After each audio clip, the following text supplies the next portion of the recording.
Assalamualaikum warahmatullahi wabarakatuh.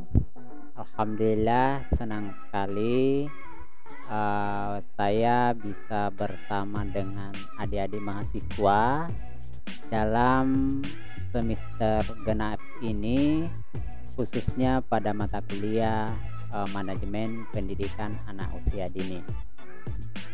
Oke, adik-adik mahasiswa, karena hari ini merupakan pertemuan pertama dalam semester genap ini, maka tentu saja di pertemuan pertama ini kita hanya perkenalan dan kontrak kuliah terkait untuk mata kuliah seperti apa yang kita akan lakukan dalam satu semester ke depan.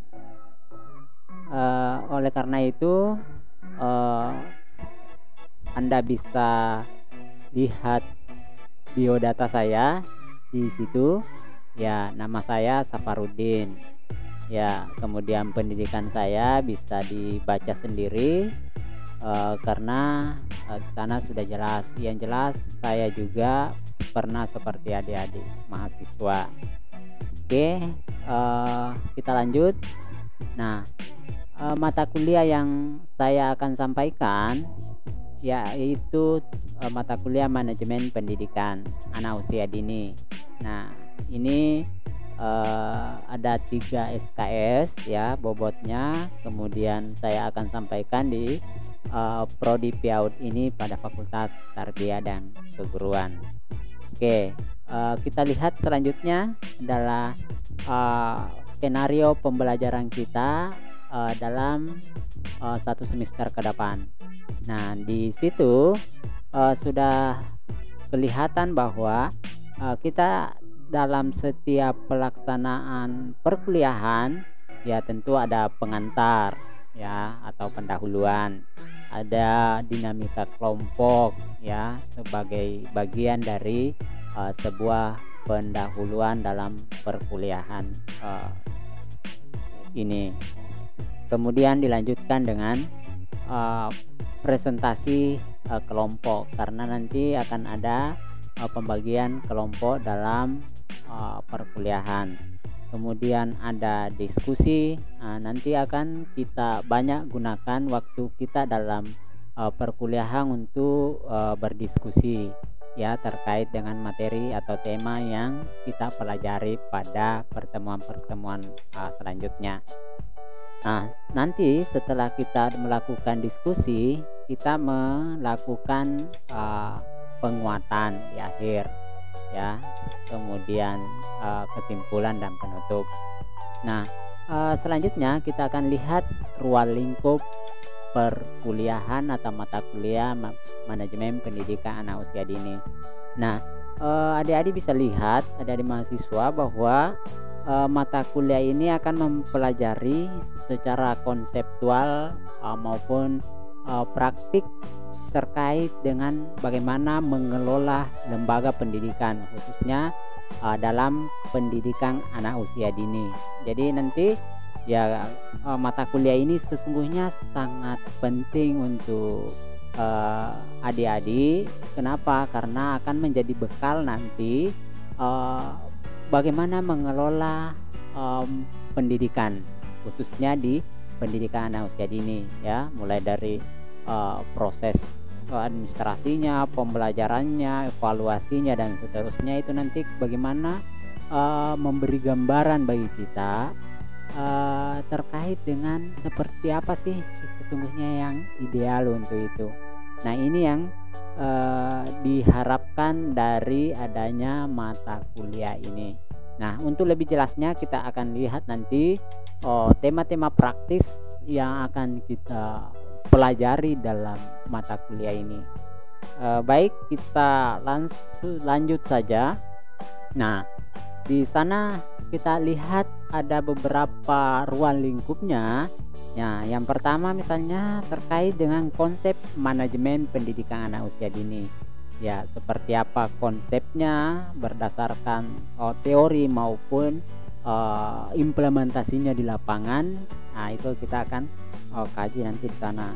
Kemudian terkait dengan fungsi manajemen itu sendiri sih seperti apa? Ya, seperti apa sesungguhnya fungsi dari manajemen itu mau mengarahkan sekolah untuk memajukan kah atau seperti apakah? Nah, di situ nanti akan lebih jelas akan kita lihat. Kemudian selanjutnya adalah bagaimana mengelola kurikulum itu. Ya, tentu dari inti dari persoalan lembaga pendidikan khususnya di pendidikan anak usia dini ya tidak terlepas dari sebuah yang namanya kurikulum. Nah, tentu ketika ini bagus manajemennya, maka tentu sekolah itu insya Allah akan memberikan dampak yang baik terhadap peserta didiknya. Kemudian bagaimana memanage ya pendidikan karakternya untuk anak usia dini. Ya, itu apakah berkaitan di gurunya, di siswanya nanti dan seterusnya. Kemudian bagaimana mengelola atau membangun yang namanya pengembangan kreativitas anak usia dini. Nah, di sana kita bagaimana membentuk, mulai dari membentuk, mengolah supaya ini betul-betul dapat menghasilkan anak yang memiliki kreatif ya, khususnya di pendidikan anak usia dini. Selanjutnya adalah perencanaan pendidikan anak usia dini ya. Bagaimana mulai dari berbicara tentang perencanaan ya, biasanya ada pengorganisasian, pelaksanaan dan seterusnya. Kemudian ada pembelajaran anak usia dini ya, bagaimana memanage ya, apakah itu kita sebagai guru bagaimana mengolah pembelajaran itu khususnya di pendidikan anak usia dini. Ini juga sangat penting untuk kita kaji dan bagaimana penerapannya di lapangan. Selanjutnya bagaimana mengevaluasi peserta didik ya, kita ya seperti apa ya, tentu dalam evaluasinya mungkin ya beda-beda dengan mengevaluasi anak SD, SMP, SMA dan seterusnya. Kemudian manajemen guru ya, seperti apa mengelola pendidik ya, tenaga kependidikan, kemudian sarana dan prasarana yang ada di sebuah lembaga yang kita kelola nanti atau kita tempati mengajar seperti apa. Nah, kita sadari semua itu ketika tidak dikelola dengan baik, maka tentu ya akan memberikan dampak yang jelek, yang negatif terhadap kemajuan pendidikan, sehingga butuh ilmu dan kerja keras agar semua itu bisa kita kelola dengan baik. Nah, itu di beberapa ruang lingkup yang menjadi dasar atau acuan dalam perkuliahan kita selama 1 semester ke depan. Oke, selanjutnya adalah tujuan ya.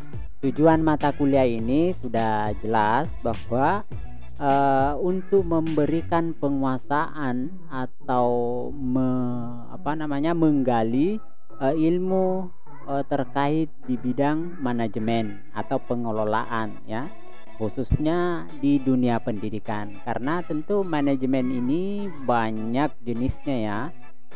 Mulai dari non pendidikan dan pendidikan. Nah, pendidikan sendiri ya banyak bagian-bagian yang harus kita kelola dengan baik.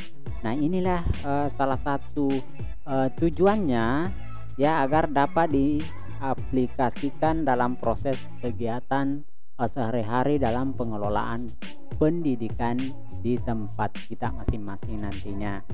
Nah, itu sebagai bentuk tujuan ya dari adanya mata kuliah manajemen pendidikan anak usia dini ya.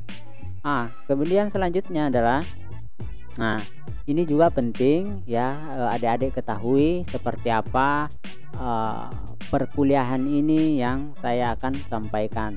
Nah, di sini ada beberapa jenis tugas ya. Yang pertama adalah ada tugas individu ataupun kelompok ya. Lalu Nah, tugas individu ataupun kelompok ini nanti akan kita bahas secara teknis di Google Classroom ya. Kemudian selanjutnya adalah pemberian tugas kelompok sesuai kerangka mata kuliah tadi ya, ada di ruang lingkup. Nah, itulah salah satu kerangka perkuliahan kita yang akan menjadi acuan dalam proses tugas-tugas kita atau tema-tema kajian kita ya. Kemudian seperti apa tugasnya ya, itu nanti akan lebih detail nanti di Google Classroom seperti apa. Oke. Nah, itu bukan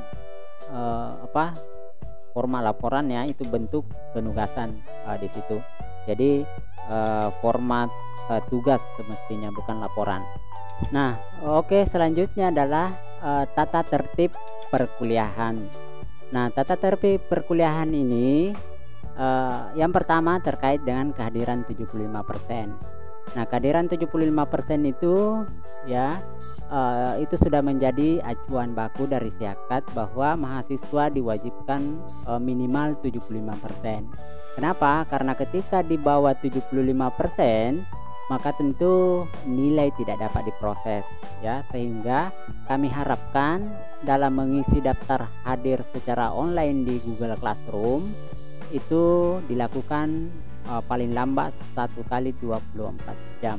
Artinya paling lambat pukul 23.00 WIB ya. Lewat dari jam itu ya tidak dapat lagi mengisi atau dianggap tidak hadir karena sudah by system.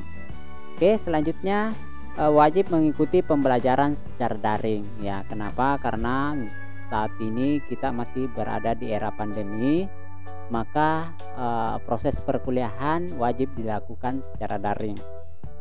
Kemudian di sana nanti ya jika dibutuhkan ada beberapa etika tetap harus kita jaga.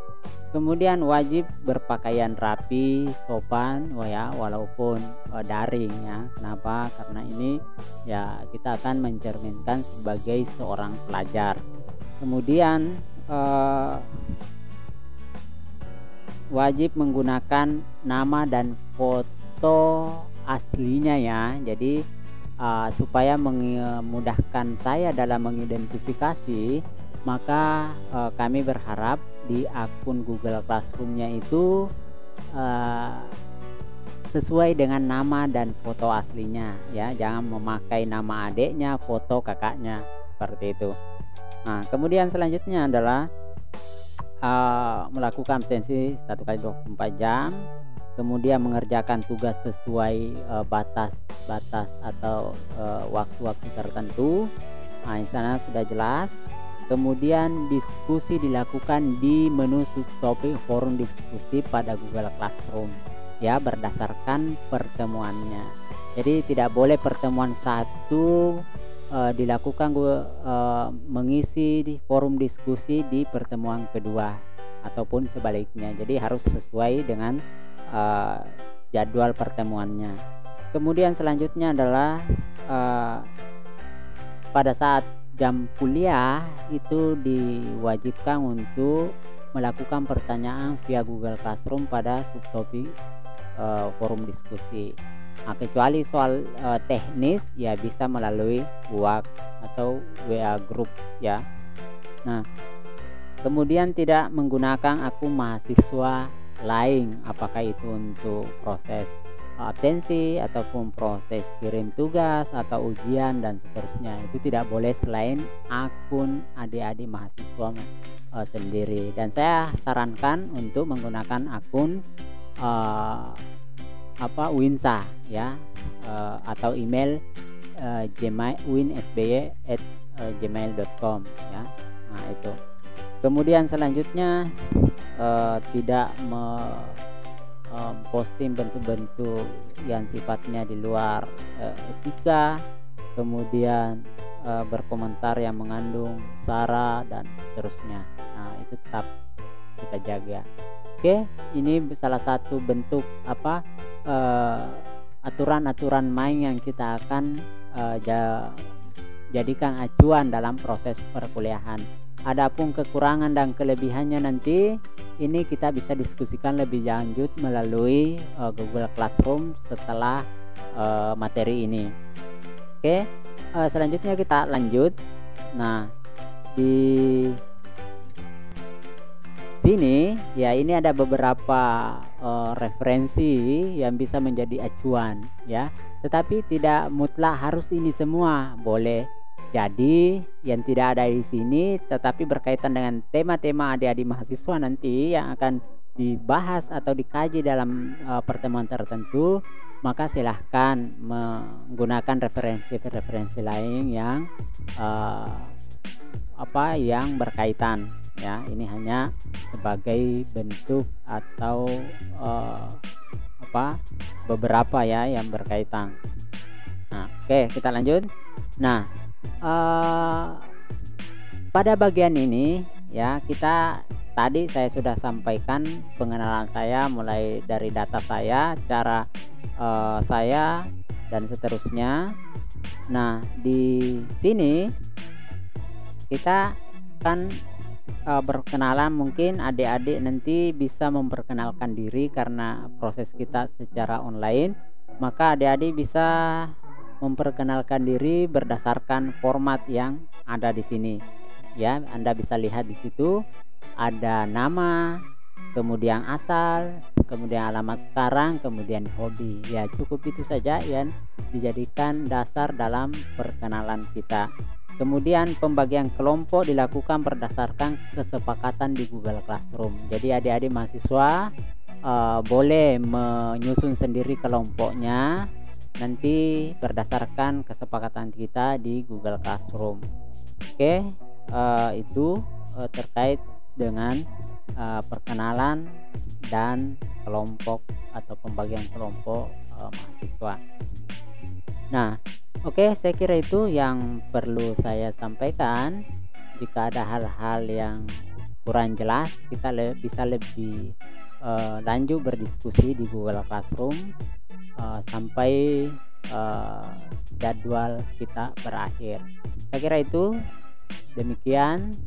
Assalamualaikum warahmatullahi wabarakatuh.